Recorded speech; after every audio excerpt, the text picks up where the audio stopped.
منفی خیالات ہمیشہ شیطان کی طرف سے ہوتے ہیں، اور ایسے خیالات ہمیشہ ہمارا ذہن پیدا کرتے ہیں۔ دل نہیں، کیونکہ شیطان سب سے پہلے آپ کے دماغ پہ حملہ کرتا ہے، کیونکہ دماغ جسم کا وہ حصہ ہے جو ہمیں کنٹرول کرتا ہے، ہمارے خیالات کو، ہمارے کاموں کو، جو ہمیں آرڈر دیتا ہے کہ یہ کام کرنا چاہیے اور یہ نہیں، یا یہ کام ہو سکتا ہے اور یہ نہیں۔ اللہ تو دل میں رہتا ہے، اس لیے شیطان وہاں کبھی بھی نہیں جاتا۔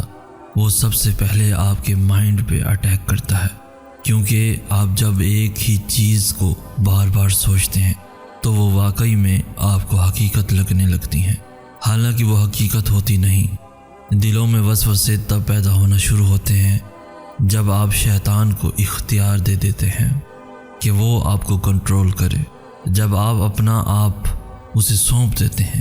اس لیے جب بھی کوئی منفی خیال آئے اللہ کو لے کر، تو فوراً اپنا مائنڈ ڈائیورٹ کیا کریں اور ان چیزوں کو دیکھا کریں جو اللہ نے آپ کو عطا کی ہوئی ہے۔ شیطان آپ کو آپ کی آخری سانس تک مینیپولیٹ کرتا رہے گا، وہ آپ کے ذہن سے کھیلتا رہے گا، آپ کو ڈراتا رہے گا، لیکن آپ نے اپنا ایمان اتنا مضبوط رکھنا ہے کہ اپنے ڈر سے بھی ڈرنا نہیں ہے۔ جب آپ سوچ لیں گے کہ میں نے یہ کرنا ہے، تو یقین کریں آپ وہ کام کیسے کر لیں گے آپ کو خود بھی پتہ نہیں چلنا۔ بس ساری بات آپ کی سوچ کی ہے، اس لیے توکل سے کھڑے رہنا ہے، گرنے نہیں دینا خود کو، کیونکہ جو اللہ کے بہت قریب ہوتے ہیں وہ شیطان کو پسند نہیں ہوتے، اور یوں وہ انہیں اللہ سے دور کرنے کی کوشش کرتا ہے۔ تو آپ نے ایسی کی تیسی کر دینی ہے، لیکن شیطان کو آپ کے اور اللہ کے درمیان فاصلہ بننے نہیں دینا۔ جب اللہ ہمیں آزمائش میں ڈالتا ہے تو وہ اس آزمائش سے ہمیں نکالنے کا بھی راستہ بناتا ہے، اور پھر آہستہ آہستہ ہمارا رخ اس راستے کی طرف مڑنے لگتا ہے اور ہمیں اپنی مدد سے قریب تر کرتا چلا جاتا ہے۔ لیکن ہم یہ بات سمجھ نہیں پاتے، کیونکہ ہم اتنا پختہ یقین رکھتے ہی نہیں کہ اللہ ہمیں ہماری پسند سے الٹی راہ پہ چلائے اور ہم اس پہ توکل رکھ کے چلتے ہیں۔ اس لیے ہم ڈر جاتے ہیں کہ یہ تو وہ نہیں جو ہم نے سوچا تھا، حالانکہ وہ راستہ ہمیں وہی لے جا رہا ہوتا ہے جہاں ہم جانا چاہتے ہیں۔ ہماری ہر آزمائش ہمیں اسی معجزے تک لے جا رہی ہوتی ہے جس کا سوچ کر ہم دعا مانگتے تھے۔ اس لیے اب جب بھی یہ محسوس ہو کہ کچھ بھی نہیں بدل رہا یا سب کچھ ختم ہو گیا، تو سورہ بقرہ کی یہ آیت آنکھیں بند کر کے دہرانا، جس کا مطلب یہ ہے کہ تیار ہو جاؤ، اللہ کی مدد اب بہت قریب ہے۔ پھر دیکھنا آنکھیں کھولنے سے پہلے ہی معجزے ہو جائیں گے اور بگڑے ہوئے سبھی نصیب بدل جائیں گے۔ انتظار سب سے مشکل آزمائش ہے، خاص کر یہ دعاؤں کی قبولیت کے انتظار، جب آپ کو وہ دعائیں مانگتے ہوئے ایک لمبا عرصہ گزر چکا ہوتا ہے اور ان کے جواب کا کہیں سے بھی پتہ نہیں ملتا۔ لیکن شاید یہی ہمارے ایمان کا سب سے بڑا امتحان ہوتا ہے کہ جو دعائیں ہمیں سب سے زیادہ پیاری ہوتی ہیں، ان کے لیے ہمیں عام دعاؤں سے زیادہ درد سہنا پڑتا ہے، انتظار کاٹنا پڑتا ہے، لمبی آزمائشوں سے گزرنا پڑتا ہے۔ یہی دعائیں تو ہیں کہ جن کے لیے اللہ نے اپنے معجزے بنائے، ورنہ عام دعائیں تو بن مانگے بھی مل جاتی ہیں آسانی سے، لیکن ایسی دعائیں جو ممکن نہیں لگتی، ان کے لیے کرشمے ہوتے ہیں، ان کے لیے کرامات ہوتی ہیں، ان کے لیے کن سے کام بنایا جاتا ہے۔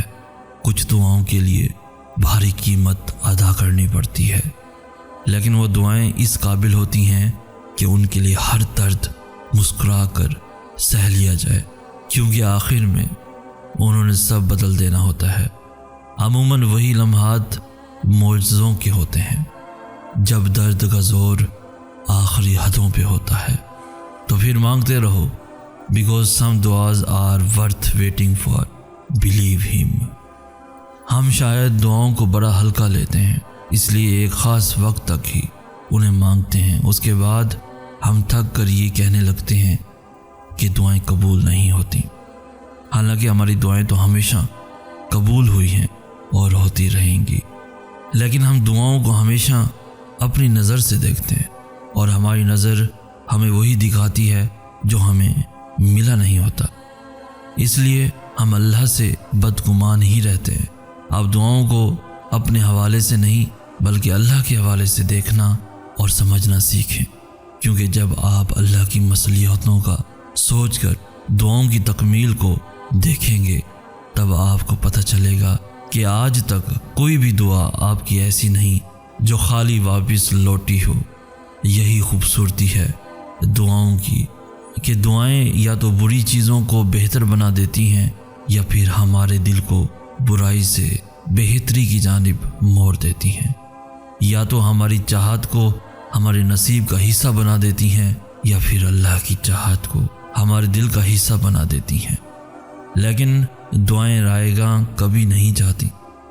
دعائیں کن کن وسیلوں سے آپ تک پہنچائی جاتی ہیں اور آپ کے کام آتی ہیں، آپ یہ کبھی بھی نہیں جان سکتے۔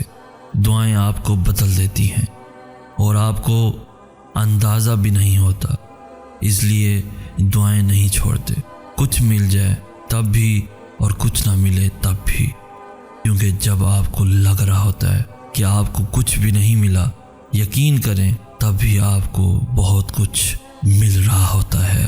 کبھی کبھار ہمارے پاس آنسوؤں کے سوا اور کچھ بھی نہیں ہوتا، نہ کوئی لفظ، نہ کوئی کہانی، نہ کوئی التجا، نہ کوئی شکوہ، بس خالی ہاتھ ہوتے ہیں اور زار زار بہتے ہوئے آنسو ہوتے ہیں۔ دل تب اللہ سے بہت کچھ کہنا چاہتا ہے لیکن یہ سمجھ نہیں آتی کہ کیسے کہیں۔ اتنی طرف ہوتی ہے کہ اس طرف کے سامنے ہر دعا، ہر فریاد چھوٹی لگتی ہے، اور تب جی چاہتا ہے کہ بس اللہ یوں ہی سمجھ جائے، اللہ کو یوں ہی پتہ چل جائے کہ کتنی شدت سے ہمیں اس کے معجزوں کی ضرورت ہے، کتنی شدت سے اس کی مدد کا انتظار ہے۔ اور شاید اس سے خوبصورت کوئی لمحہ نہیں ہو سکتا جب زبان خاموش رہے اور ہمارا اللہ سب سن لے، وہ نظریں پڑھ لے اور سب سمجھ جائے۔ آنسوؤں سے بڑی شاید کوئی بھی نعمت نہیں، آنسوؤں سے بڑی شاید کوئی بھی دعا نہیں۔ صحیح کہتے ہیں، انسان پورے کا پورا اپنی آنکھوں میں چھپا ہوتا ہے، کیونکہ آنکھیں دل کا آئینہ ہوتی ہیں، اور جن کے دلوں میں اللہ رہتا ہے ان کی آنکھیں بھی اتنی ہی پرکشش ہوتی ہیں، اتنی پرکشش کہ وہ روتے ہوئے بھی ہنستی ہیں، کیونکہ وہ اندر ہی اندر جانتی ہیں کہ اللہ نے سن لیا ہے، اللہ نے تھام لیا ہے، جو کوئی سمجھ نہ سکے وہ اللہ نے سمجھ لیا ہے۔ انسان کا اللہ سے سب سے قریب ترین رشتہ آنسوؤں کا ہی تو ہوتا ہے۔ اگر آنسو نہ ہوتے تو شاید ہم اللہ کو کبھی اپنے اتنے قریب محسوس کر ہی نہ پاتے۔